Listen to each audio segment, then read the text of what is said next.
अस्सलामुअलैकुम दोस्तों, मैं तंजीम अहमद स्वागत करता हूं आपके अपनी यूट्यूब चैनल स्कॉलर फार्मेसी पर। आज बात करने वाले हम चैप्टर 4 पे, फार्माकोलॉजी एंड टॉक्सिकोलॉजी के चैप्टर 4 पे।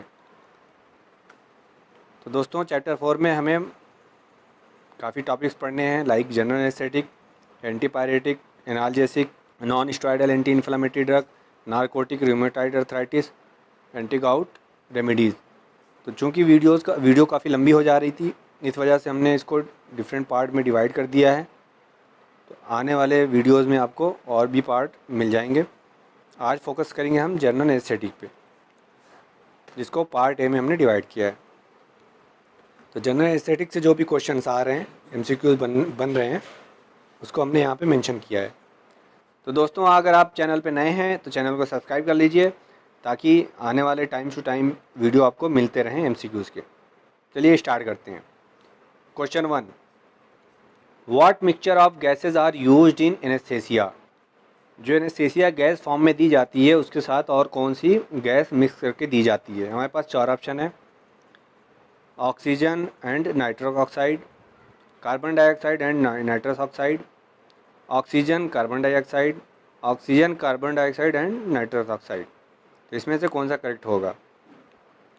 तो नाइट्रस ऑक्साइड हमारी एनेस्थीसिया है, एनेस्थेटिक ड्रग है जो कि गैस फॉर्म में दी जाती है, उसके साथ ऑक्सीजन मिक्स करके दी जाती है। ऑक्सीजन नॉर्मल ब्रीथिंग के लिए दी जाती है और वहीं पे नाइट्रस ऑक्साइड एनेस्थीसिया कॉज करने के लिए दी जाती है पेशेंट को। तो करेक्ट आंसर यहाँ पे होगा A, oxygen and nitrous oxide. Question 2, following are the intravenous general anaesthetic except. Option में से इंट्रावेनस जनरल एनेस्थेटिक हैं किसी एक को छोड़ के। 4 ऑप्शन है, प्रोपोफॉल, ईथर, इटोमिडेट, फेंटेनाइल। तो यहाँ पे करेक्ट आंसर हमारा बी होगा, ईथर। ईथर वोलेटाइल लिक्विड है जो कि इनहेलेशनल वे में दी जाती है पेशेंट को। ये भी क्या है, जनरल एनेस्थेटिक है बट इनहेलेशनल वे में दी जाती है। रिमेनिंग जो 3 है वो हमारे आईवी रूट से दी जाती है, प्रोपोफॉल, इटोमिडेट और फेंटेनाइल, ये आईवी रूट से दी जाती है। तो correct answer b, ether. Question 3, which of the following is known as laughing gas. Option में से कौन सी ऐसी है जो लाफिंग गैस कहलाती है। 4 ऑप्शन है, CO2, NO2, N2O, B2O। तो जो नाइट्रस ऑक्साइड होता है हमारा N2O, उसी को कहते हैं क्या, लाफिंग गैस। ये एज ए जनरल एनेस्थेटिक भी यूज़ होती है। तो करेक्ट आंसर यहाँ पे होगा हमारा सी, N2O। Question 4, which one is intravenous general anaesthetic. Option में से कौन सी ऐसी ड्रग है जो इंट्रावेनस जनरल एनेस्थेटिक के अंतर्गत आती है। 4 ऑप्शन है, आइसोफ्लुरेन, नाइट्रस ऑक्साइड, हेलोथेन, कीटामीन। तो आइसोफ्लुरेन, नाइट्रस ऑक्साइड, हेलोथेन, ये क्या है, हमारी इनहेलेशनल एनेस्थेटिक है। वहीं पे कीटामीन जो है हमारी आईवी जनरल एनेस्थेटिक है, मींस कि इंट्रावेनस रूट से ये दी जाती है। कीटामीन को डिसोसिएटिव एनेस्थीसिया भी कहते हैं। उसका रीज़न ये है कि ये पेन को रिलीफ देता है, साथ साथ सेडेशन और एमनीसिया भी कॉज करता है। तो करेक्ट आंसर यहाँ पे हमारा D, ketamine. Question 5, one of the methods to measure changes in level of consciousness during anaesthesia is. Anaesthesia देने के बाद ऐसा कौन सा मेथड है जो यूज़ किया जाता है पेशेंट के कॉन्शियस लेवल को चेक करने के लिए। 4 ऑप्शन है, auditory evoked potential, visual evoked potential, tactile evoked potential, speech evoked potential. तो इस मेथड में क्या होता है कि डॉक्टर एनालाइज करते हैं, मींस कि ऑब्जर्व करते हैं पेशेंट के कॉन्शियस लेवल को। कैसे, ऑडिटरी स्टिमुलस पेशेंट को दिया जाता है और EEG के माध्यम से डॉक्टर उसके रिस्पॉन्स को ऑब्ज़र्व करते हैं। ऑब्ज़र्व करने के बाद वो उसके कॉन्शियस लेवल को आइडेंटिफाई करते हैं कि पेशेंट किस लेवल पे पहुंचा है। तो मेथड जो कहलाता है, ये मेथड कहलाता है auditory evoked potential. Correct answer A. Question 6, which one is slower acting general anaesthetic. Option में से कौन सी ऐसी ड्रग है जो स्लोअर एक्टिंग जनरल एनेस्थेटिक के अंतर्गत आती है? 4 ऑप्शन है डाइज़ीपाम, मीथोहेक्सिटोन सोडियम, प्रोपोफॉल, इटोमिडेट। तो स्लोअर एक्टिंग जनरल एनेस्थेटिक के अंतर्गत हमारा डाइज़ीपाम आता है। डाइज़ीपाम किस कैटेगरी की ड्रग? हमारी बेंजोडाइज़ेपिन कैटेगरी की ड्रग है। इसका मैकेनिज्म क्या है? सेंट्रल नर्वस सिस्टम में प्रेजेंट होता है हमारा गाबा रिसेप्टर, उसी पे बेंजोडाइज़ेपिन एक साइट होती है, वहाँ पे डाइज़ीपाम जाके बाइंड होता है और उस चैनल को ओपन करता है, जिससे क्लोरीन बाहर से सेल के अंदर आता है और हाइपर पोलराइजेशन ऑकर होता है। Correct answer A, diazepam. Question 7, dissociative anaesthesia is. Option में से कौन सा ऐसा है जो डिसोसिएटिव एनेस्थीसिया के अंतर्गत आता है? 4 ऑप्शन है remifentanil, midazolam, ketamine, all of the above. तो डिसोसिएटिव एनेस्थीसिया हमारा कीटामीन होता है। करेक्ट आंसर यहाँ पे C. Question 8, following are the volatile liquid general anaesthetic except. Option में से कौन सा है जो वोलेटाइल लिक्विड जनरल एनेस्थेटिक के अंतर्गत नहीं आता है? 4 ऑप्शन है ईथर, हेलोथेन, आइसोफ्लुरेन, लोराज़िपाम। तो करेक्ट आंसर यहाँ पे होगा डी, लोराज़िपाम। लोराज़िपाम हमारे स्लोअर एक्टिंग जनरल एनेस्थेटिक के अंतर्गत आते हैं, जो कि लेस इरिटेटिंग होते हैं एज़ कम्पेयर टू डाइज़ीपाम, और इसको आईवी रूट से दिया जाता है।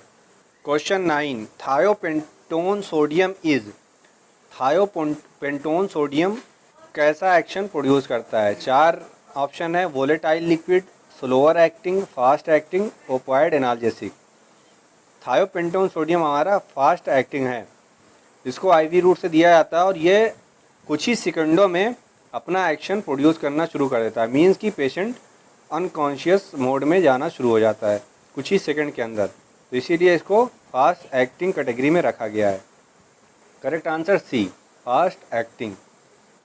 Question 10, pre anaesthetic medication aims is oblique are.